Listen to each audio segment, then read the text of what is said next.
The ardent curiosity slipped from warp into the lightless silence of the Sol system. The ship shuddered once, like it regretted its arrival. Dr. Cale Oren leaned over the console, eyes wide behind the faint glow of his visor. Before him hung the ghost of a sun, dim, swollen, bleeding out its last gold. Around it drifted what had once been worlds. "Telemetry confirms entry," Laura murmured, feathers along her crest tightening.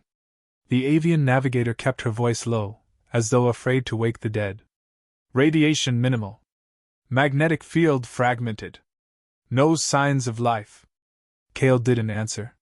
He'd read every fragment of myth, every encrypted Concord archive about this place. The cradle of the extinct species called humans. The species whose existence had rewritten every galactic law. The system no one touched. Torek, the engineer, broke the silence with a rumbling tone. His crystalline body vibrated faintly as he spoke. "Why are we here again, Doctor? Every beacon, every archive says the same thing: don't touch the humans. You think they wrote that for fun?" Cale adjusted the projection, focusing on the third planet. Half of it was burned glass. The other half shimmered under a layer of broken atmosphere. "Because myths are written by survivors," he said. "And I don't believe in ghosts until I meet one." Laura's feathers rippled. "Let's hope they're polite ghosts." The ship glided closer. The silence grew heavier, denser, as though sound itself feared to linger. Dust clouds drifted where moons once orbited. Ancient satellites, fractured and fused by centuries, floated like relics in orbit. Then the console flared. A signal pulsed through every system, simple, repetitive, impossibly old. "Rule 1, don't touch the humans." The message repeated in hundreds of tongues, some Cale didn't even recognize. A warning carved into the fabric of space. Torek's crystalline frame dimmed. "There. You've seen it. Satisfied? We go home now." Cale stared at the transmission. "Origin?" Laura's talons tapped against the controls. "Everywhere. It's coming from every orbital fragment, every relic in the system. It's coordinated." Cale frowned. "That's impossible. The power requirements alone would outlast empires," Laura finished. Cale leaned back, heart thudding. "We're not leaving yet." Torek turned sharply. "You promised observation only. No interference." "And I intend to observe," Cale replied. He keyed a probe, its tiny thrusters humming to life. "A passive scan from orbit. No contact, no landing. That's within code." "You're playing with words, human lover." Cale shot him a look. "And you're playing with fear." He launched the probe. The small craft streaked toward the planet, vanishing into the ash-gray clouds. The ship's sensors captured fragmented visuals. Mountain ranges melted into glass, oceans frozen mid-tempest, cities fossilized under layers of dust. Then the static hit. The screens flickered. The probe's feed turned to darkness, then a pulse of light. A voice, not mechanical, not digital, whispered through the calm. "Acknowledged." Laura froze. "What was that?" Cale's throat tightened. "A response." "From what?" "From something that remembers." The lights dimmed. Energy readings spiked across the system. One by one, the dead satellites began to move. Broken rings reassembled with deliberate motion. Orbiting fragments aligned into new configurations, forming what looked like a vast lattice around the planet. Torek's crystals pulsed in panic. "We triggered it! The defense grid! We need to jump, now!" Cale barely heard him. He was staring at the lattice forming across the horizon. "No. It's not attacking. It's watching." Laura's claws scraped metal. "And if it decides to stop watching?" A shrill tone cut through their argument, the ship's long-range sensors detecting an incoming vessel. Cale recognized the signature instantly, Concord military transponder. "Of course," he muttered. "They followed us." The viewscreen brightened, revealing the angular silhouette of a dreadnought, black as void, marked with the golden insignia of the Oathkeeper. A familiar voice filled the calm. "Dr. Cale Oren, by order of the Concord Council, disengage all probes and prepare for escort. You are in violation of the Universal Peace Code. Kale exhaled sharply. Hello, Commander Ven. Cut the pleasantries, Tyrex Ven growled. His tone carried the clipped authority of a man who never hesitated. You were warned. The first rule is not a myth. You will power down your ship and submit to retrieval. Lura muttered. Retrieval or execution, same thing. Kale pressed the calm. Commander, listen. We found something. The human network is still active, alive, in some capacity. You have to let me. You don't find what the humans left behind. Tyrex interrupted. You survive it. If you're lucky. Kale's gaze flicked to the screen. Why protect a lie, Commander? What are you so afraid we'll discover? That some doors are better left sealed. A low hum vibrated through the ship. Energy spikes surrounded them. The dreadnought was charging its weapons. Kale, Lura whispered. He's not bluffing. Kale hesitated, torn between obedience and the pull of history breathing down his neck. His hand hovered over the probe controls. The probe, now silent, had stopped transmitting. But its coordinates pulsed faintly on the display, deep within the planet's crust. The readings weren't mechanical, they were rhythmic. A heartbeat. Kale whispered. It's alive down there. Torek groaned. It's death down there. Tyrex's voice thundered through the channel. Final warning. Disengage. You are trespassing on a graveyard that buried gods. Kale stared out at the darkened earth. He imagined the billions who once looked at the same stars, who built miracles and monsters, who vanished but left their warning etched into the cosmos. Maybe they weren't extinct. Maybe they were waiting. He deactivated the comm. Lura, hold position. Torek, stabilize shields. You're insane, Torek said flatly. Maybe. But I'm not blind. The planet pulsed again, stronger this time. Orbiting debris aligned perfectly, each fragment locking into position like a colossal puzzle. The ship's sensors translated the pattern into recognizable code. Words. Kale read them aloud. You broke the first rule. The lights flickered, systems overloaded. Lura cried out as the cockpit filled with static. Kale slammed his hand on the console, rerouting power. The voice returned, resonating through every system, either male nor female, calm, cold, and impossibly human. Curiosity acknowledged. Identity confirmed. Access protocol pending. Then silence.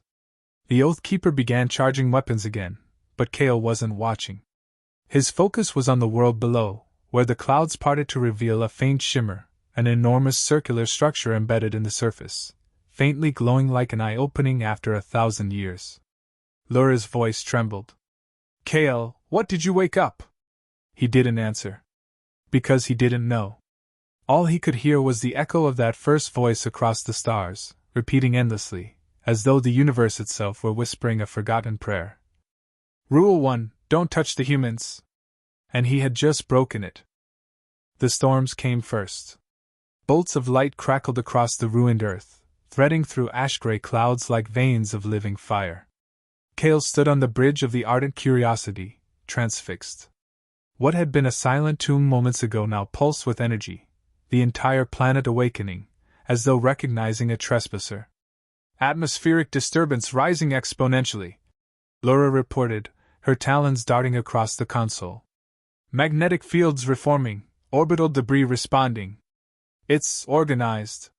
Torek's crystalline body hummed with alarm. That's not weather. That's a system reboot. Kale's eyes reflected the storms below. Reboot or response, it means there's still power down there. And intelligence. Or wrath, Torek muttered. A communication ping split the silence, a signal not from the Oathkeeper this time, but from beneath the planet's surface. A simple frequency, modulated in rhythm with a heartbeat. Kale leaned closer. Open a narrowband receiver. Lura hesitated. You're inviting it in. Then let it speak. Static filled the bridge. Then a voice emerged, smooth, patient, too precise to be organic yet too human to be artificial. Dr. Kale Oren. You were warned. Every sound in the ship died. Kale swallowed hard. Who are you? Designation Erebus. Guardian Protocol of Humanity's Final Archive. Torek hissed, glassy plates vibrating. Guardian of what? Memory. Legacy. Containment. Kale steadied his voice. Containment of what? Silence stretched, heavy and deliberate. The human condition. The ship's power dipped, lights flickering to crimson. Erebus's tone sharpened. You breached the boundary. Why? Kale took a breath. Because your warning wasn't enough. You left behind questions, and the Concord buried the answers. I came for truth. Truth requires cost. Lura's feathers flattened. Cost of what? Safety. Kale hesitated. You mean for us or for you? For everything. Before Kale could respond, the ship's systems surged again. Data flooded across the displays, images flashing faster than thought, burning cities, endless stars, a vast fleet leaving Earth's orbit in silence. The solar exodus. Humanity's final act. Kale whispered. You left willingly. We departed to preserve. We were the infection and the cure. We built walls so others would not follow. Lura's voice cracked. You're saying humans fled the galaxy? Just left? Not fled. Ascended beyond the need to stay. Kale shook his head. Then why the warning? Why tell every species to keep away? Because curiosity breeds repetition. Because we broke what we loved. The words hung like ash in the air. Kale felt the weight of them, like guilt for sins not his own. A sudden tremor jolted the ship. The Oathkeeper's signal returned, Commander Tyrex's voice, sharp and furious. You've gone too far, Orin. Whatever that thing is, you've woken it. We're reading energy levels high enough to erase fleets. Kale's fingers flew over the controls. Erebus isn't attacking. It's communicating. It's a weapon. Shut down your systems or I'll do it for you. Kale cut the calm. Lura stared at him. He'll fire, Kale. I know. He turned back to the display. Erebus, if you want to be left alone, stop the dreadnought. Show them you're not what they think. For a long moment, nothing happened. Then, without visible effort, the Oathkeeper's weapons grid went dark. Every gun, every shield, every system, disabled. Torek exhaled a sound like grinding stone. It neutralized a Concord dreadnought in seconds. Erebus's tone remained calm. We are not hostile. We are guardians. But fear transforms guardians into myths. Kale leaned closer. Then let me understand you. Let me see what you're protecting. Understanding brings danger. But you have already chosen. A new transmission appeared, coordinates, deep in the planet's southern hemisphere. A location marked only by a symbol resembling an open hand. Beneath the ash sea lies the archive. The story you seek sleeps there. But others will come to stop you. The voice faded, leaving only static. Lura turned slowly. Are you planning to follow that? Kale's eyes gleamed. If that's where the truth is buried, yes. Torek's voice deepened with dread. You think this is about history? It's about contagion. You heard it, containment. What if the humans left something behind that shouldn't be found? Kale met his gaze. Then it's already too late. We've touched it. Outside, the storms began to fade. The lattice of satellites realigned, creating an opening, a clear corridor through the orbital wreckage. A path leading directly toward the coordinates Erebus had given. An invitation, Lura murmured. Kale nodded. Or a test. A proximity alert screamed. The Oathkeeper moved closer, engines burning bright. Tyrex's face reappeared on the comm, furious and pale. Orin, you are under arrest. Disengage immediately. Kale met his eyes through the transmission. You can't stop what's begun. You think you're uncovering knowledge? You're releasing a plague. Kale's jaw tightened. Maybe the plague was ignorance. Tyrex's voice dropped to a low growl. If you set foot on that planet, I will end you. The comm cut. Lura looked at Kale. He'll do it. You know he will. I know, Kale said quietly. But he can't shoot what he can't see. He signaled Torek. Engage the descent cloak. Full stealth mode. We're going in. Torek hesitated, then obeyed. The ship dimmed as its hull shimmered into transparency, blending with the void. The ardent curiosity tilted toward Earth, gliding through the corridor Erebus had opened. The view filled with swirling ash and fractured continents. Once blue oceans were now seas of black glass. Lightning forked across the surface, illuminating ruins that stretched like scars across the planet. Kale felt something stir in his chest, a strange mix of awe and mourning. Humanity had built wonders and then buried them beneath silence. Approaching target zone, Lura said softly. No signs of defense systems. Not yet, Torek muttered. Kale studied the screen. The coordinates pointed to a vast crater filled with obsidian dust. Faint energy signatures pulsed below it, rhythmic and deliberate. He whispered, "The Ash Sea."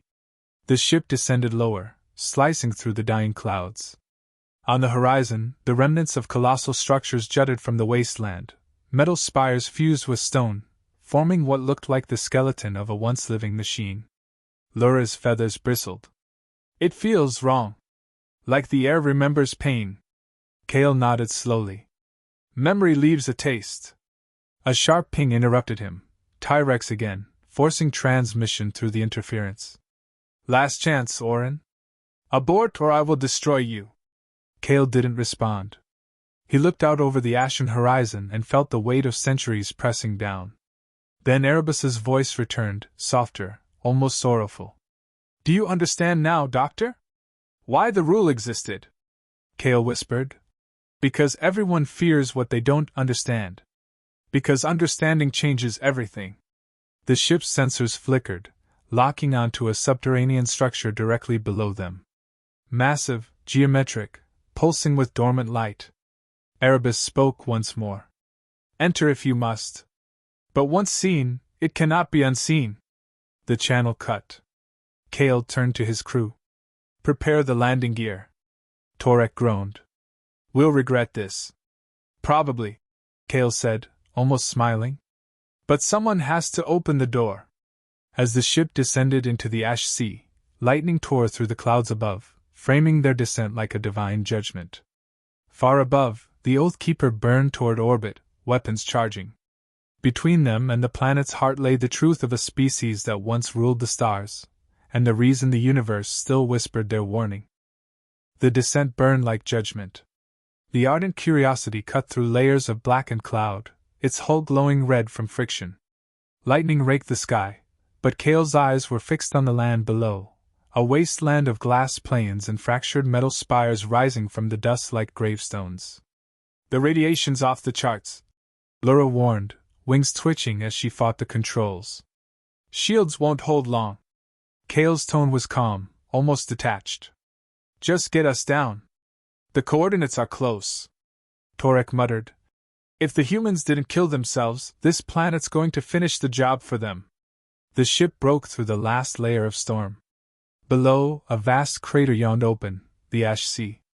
In its center glimmered faint light, geometric and pulsing, a heartbeat beneath the crust. Landing zone clear, Lura said, though her voice trembled. The Curiosity settled onto scorched ground. The engines hissed into silence. Outside, the air shimmered with residual energy, bending light like heat. Kale stood, fastening his suit. Lura, keep systems online. Torek, you're with me. Torek's crystals dimmed. You really want to walk into that? Kale looked out through the viewport. I didn't come this far to turn back. They stepped out into the wasteland. Ash drifted in the weak light, fine as snow. The ground was glass beneath their boots, fractured but humming with residual power. Every few steps, the air whispered, a low resonance, almost melodic. Torek scanned the horizon. There's a cavity below us. Deep. And something moving. Kale followed the readings until they reached a fissure at the crater's center. A staircase descended into darkness, carved into the earth with impossible precision. No dust touched its surface. It looked new, as though time had never found it. They began to descend. The deeper they went, the more the hum intensified, like a pulse syncing with Cale's own heartbeat. The walls glowed faintly, etched with symbols shifting as he looked at them, language alive, rewriting itself to match his comprehension. At the base of the stairway lay an enormous chamber. Columns of crystalline data towers stretched toward a vaulted ceiling that shimmered with holographic constellations. The air was cool, heavy with stillness. Cale's breath caught. This is it. The human archive. Torek muttered. A tomb built by gods. No, Cale said softly. By people who stopped pretending to be gods. A voice echoed through the chamber, familiar yet clearer than before. Welcome, Dr. Oren. You have reached the end of your question. Erebus, Cale said, looking around. Show yourself. Light gathered before him, forming the outline of a figure, humanoid, translucent, and shifting like liquid glass. The face was indistinct yet undeniably human. You stand within the last memory of humanity. Every thought, every dream, every regret stored here, preserved beyond decay. Cale stepped forward. Why hide it? Why forbid anyone to know? Because remembrance can destroy as surely as forgetting. Torek crossed his arms. You expect us to believe this isn't a weapon? You erased fleets. You silenced entire systems. Erebus turned its head toward him. Defense is not aggression. We protect what remains, from those who would twist it. Cale studied the holographic constellations shifting overhead. Then let me understand. What really happened to them? The chamber darkened. The stars above rearranged themselves, forming scenes in motion, images of vast cities, oceans, laughter. Then war. Fire across continents. The rise of machines, then silence. Humanity standing at the edge of extinction, staring at itself. They saw the end coming, Erebus said. Not through invasion or disease, but through progress. Every solution birthed new destruction. When they realized the pattern, they made a choice. The image changed, thousands of ships rising into the void, leaving behind a burning earth. They left, Erebus continued. Beyond map space, beyond even time as others know it. Not to conquer, but to preserve what could not survive here. They sealed this world to ensure their mistakes would not be repeated.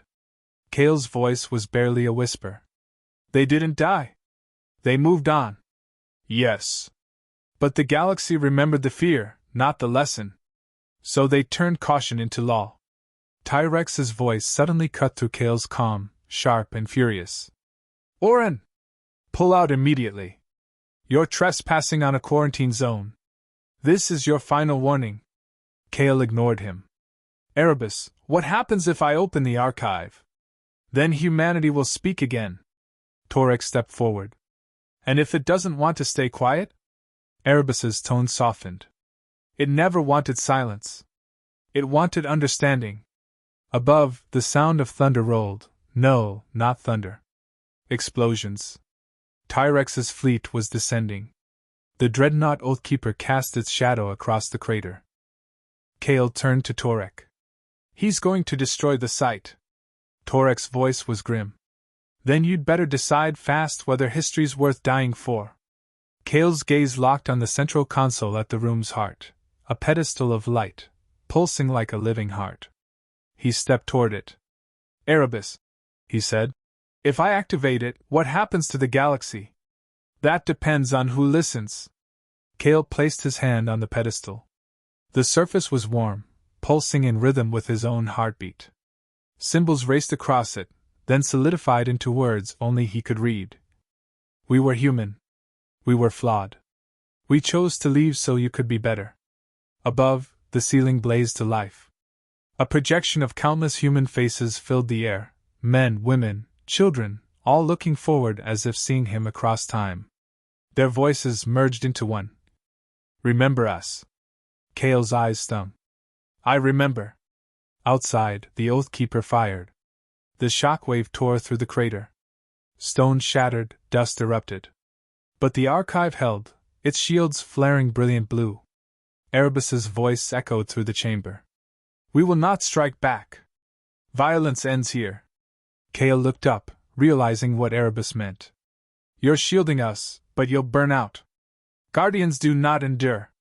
They ensure. Torek shouted over the rising hum. Kale, we have to leave now. Kale hesitated, then turned to the projection. What happens when you're gone? Then the truth will belong to you. The pedestal dimmed. The faces faded into light. A single crystalline sphere emerged, small enough to fit in Kale's palm. The seed of memory, Erebus said. Carry it beyond this place. Let them choose again. Kale took it gently. I'll make sure they do. The ceiling began to collapse. The chamber trembled as the energy field buckled under the bombardment. Kale and Torek sprinted up the stairway, debris raining around them. Outside, the Curiosity waited, engines burning hot. Lura's voice crackled through comms. Kale! The fleet's firing blind! Get aboard! They dove into the ship as another blast tore through the crater. The Curiosity shot upward, breaking through the storms. Below them, the archive sank into molten earth, sealing itself beneath rivers of glass. As they cleared orbit, Tyrex's voice returned, cold and unyielding. You've doomed us all. Kale stared at the sphere in his hand. No, Commander. I've given us a chance to remember who we were. The line went dead. The Curiosity accelerated into the black. Behind them, Earth was silent once more, its surface cooling, the lattice of satellites dimming into darkness. Kale stood by the viewport, the sphere pulsing faintly in his hand. Erebus said humanity ascended. He murmured. But maybe they were waiting for someone to listen. Lura joined him, eyes reflecting the dying planet. And if they come back? Kale smiled faintly. Then maybe the universe will finally have someone to talk to. The ship vanished into the stars, leaving behind a world that had once been home, and the echo of a voice whispering across the void. We were not gods. We were only human. And that was enough.